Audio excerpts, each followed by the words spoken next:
السلام عليكم، نتمنى تكونوا بخير وبصحة جيدة. مبروك عيدكم، صحة عيدكم، تعيدوا بالخير والهنا يا ربي.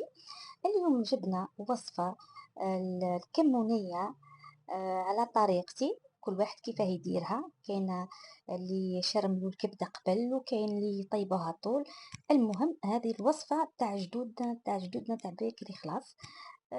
شهيتكم في الجنة، ووصفة سهلة ماهلة تقدروا أي واحد يعملها. نصلوا على الرسول ونبدو في الوصفة. نجيبوا كبدة، أنا جبت كبدة قسمتها على زوز، زيت شوية تاع كبدة فقط. هذه كبدة تاع العلوش. راح نحول هذاك الجلدة، كي تلقي فيها جلدة والخيوط تنحيهم، ونقسموها مربعات كيش ما تشوفي فيها شوية دم واحد. عاودوك من بعد نغسلوها ونحوه كامل، كيش ما خيط كيش ما جلدة هذيك وسي تتنحى لابو هذيك. وانا ما درتش غير الكبدة فقط. احنا في العيد ما نعملوش غير الكبدة، نعملو الكبدة، نعملو القلب، نعملو كذلك الطحال، الرية، كل حاجة ندو منها شوية شوية. احنا هنا في فرنسا قولوا لي التعليقات نتاعكم، اسكو جابوا لكم احنا جابوا لنا غير الغرنوق كيما نقولوا.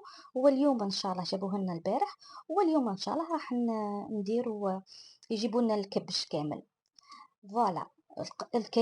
عفوا القلب راح نقسمه على اثنين. راح نحي ليه الشحم هذاك، ونحي ليه كيش ما كاين قروش ولا حاجه راح ننظفه ونحيه به ما كومون دير. فوالا. وتحاولوا ما تنحوش اللحم، نحو غير الحاجه الزايده فقط. هنا جبت الريه، انا راجلي ما يحبش الريه، ما تقولولوش. نحيت شويه تاع ريه وفاق بيا كمان ما يحبهاش في الكمونيه. كي كليناها فاق بها، قلت له حد شي ما فيها تريا، كول واسكت.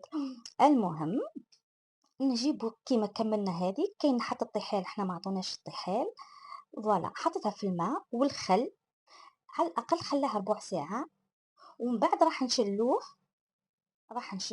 ونصفوه ونجيبوها. هنا من جهه نجيبو مقله نحطو فيها زيت، عفوا، نحطو فيها زيت شويه بصل حتى يتقلى هذاك البصل شويه في الزيت. ومن بعد نجيبو عفوا البهارات. نجيبو البهارات. فوالا هنا شوف كيف تبدل الريح تاعو، خاطر فيه الماء والخل. راح نجيبو شويه فقط، عفوا، طماطم، حبة ولا اثنين، حسب واش حطيتي انتي الكمية تاع الكمونية تاعك، اللحم اللي قسمتيه واللي راح تطيبيه. وراح نجيبو البهارات، يتقلى هكا شوية بصل وطماطم فقط. ونجيبو البهارات، نجيبو الملح، بابريكا، كمون. انا ندير فيها الكمون كمان، حيد ما يديروش فيها الكمون. لفاح. احنا اللفاح تاعنا هذا فيه الكروية وفيه فيه برشا حوايج. فوالا هنا حطينا الكمون، ونزيدو البابريكا والفلفل الاسود و... وشويه ملح. ما نكثروش الملح خاطر لاصوص راح تجي ناشفه شويه. بعد خلاص تحبي تزيدي الملح على حساب الذوق تاعك. فوالا وراح نخلوهم هنا، حطينا الملح شويه فقط وراح نخلوهم يتقلوا. ومن جهه كنا عفوا لا نزيد نحطوا معدنوس والثوم. الثوم انا عملت 4 سنات ثوم، رحيتهم. وتحط شوية معدنوس ونخلوهم يتقلوا هكا فقط شوية، فقط 3 4 دقايق. ونحطوا ليهم ال- اللحم تاعنا. تقدروا تعملوه ثاني الكمونية بالكبدة تاع الدجاج، وشية تاع الدجاج تنحولها. فوالا هنا راح نحطوهم. تاع الدجاج تنحولها نحول هذاك الاخضر هذاك، لازم نحولها الاخضر ونحولها كل شيء. وملاحة ثانية حتى بالكبدة تاع الدجاج ملاح. كاين وحيد يعملوا غير الكبدة فقط، حنا نطيبوها كيما هكا وناكلوها كيما هكا. وكاين اللي يحط فيها الفلفل حار، قطعوا القرن فلفل حار ويحطها ما نحبش انا، نحبها كيما هكا غير اللحم. والبارح فركت على الطحال ما لقيتوش، ما عطوناش الطحال. مهم عيدنا درنا السنة، وربي يتقبل منا برك، واللي ما عيدش العام الجاي ان شاء الله. والله مع غلاء المعيشة والواحد إحنا نعيّدوا والآخر ما عيّدش، ça fait mal au cœur. هنا حطينا شوية معدنوس ونخلّوها تتقلّى مليح، راح تسيب الما تاعها هاذيك ومع الطماطم راح تتقلّى مليح مليح. أنا ما نتبّلهاش الكبدة، نعمل صوص وحده والله يبارك تجي تهبّل. فوالا هنا تقلّت ونجيبو الما سخون وراح تقلّي تغطّي اللحم هذاك حسب الماء، حسب كلش حسب الكمية تاع اللحم اللي عندك اللي حطيتاه. فوالا هنا راح نصبّو شوية تاع ما من حين لآخر على نار متوسطة ولا ناقصة من متوسطة شوية باش ما تتحرقش ليك، ولا تبقي تعسي فيها تقعدي بحذاها تعسي فيها وطيب لك الله يبارك بنة خرافية.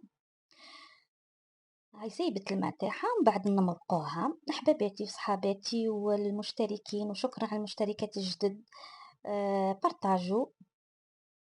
بارطاجوا لي لا فيديو، اللي مشتركش يشترك، كبروا لي القناة وعاونوني فيها ودعموني. عندي وصفات كبيرة وياسر ياسر ياسر وصفات، كي تكمل تعملوا لي بارطاج وتدعموني راح انا نزيد نتشجع ونجيب دي غوسيت ملاح. هنا محسوب طابت، نعم محسوب طابت. راح نجيبو ملعقة كبيرة ملاحة تاع طماطم مصبرة، انا ما نحطهاش في لاصوص قبل، محسوب طابت درك ونخلاها زوج 3 دقائق حتى دير تحل هذيك الطماطم المصبرة وتطفي عليها. من بعد قلت لكم كاين اللي يقدر يديرها حتى بالفلفل، فلفل حار ويقطعها، انا ما نحبهاش، نحبها غير اللحم فقط. وخلوها ترتاح شويه. شوفوا كيف ما جت هنا كملتها، شوفوا كيف ما جت، هي محسوب في 10 دقائق، 10 دقائق طيب هي. شوفوا كيف فيها لاصوص خاثره الله يبارك وتاكلوا بالصحة. وهذا الشكل النهائي. تقدمها بشوية بصل شوية معدنوس ونحطوا شوية هريسة من الفوق، ولا تقدمها وحدها كيما كيك اللي ما يحبش البصل ما تحطوش ليه البصل. شهيتكم في الجنة ونعول عليكم. زيدوا لي في القناة شوية، كبروها لي واشتركوا، وراح ان شاء الله نجيبوا وصفات ممتعة وفي متناول الجميع وما هيش غالية. هذه كيما قلت لكم تقدروا ديروها حتى بالكبده تاع الدجاج وتصلح شيء غير العبد يغسلها مليح ويحطها في الخل. ومع وصفات اخرى باذن الله.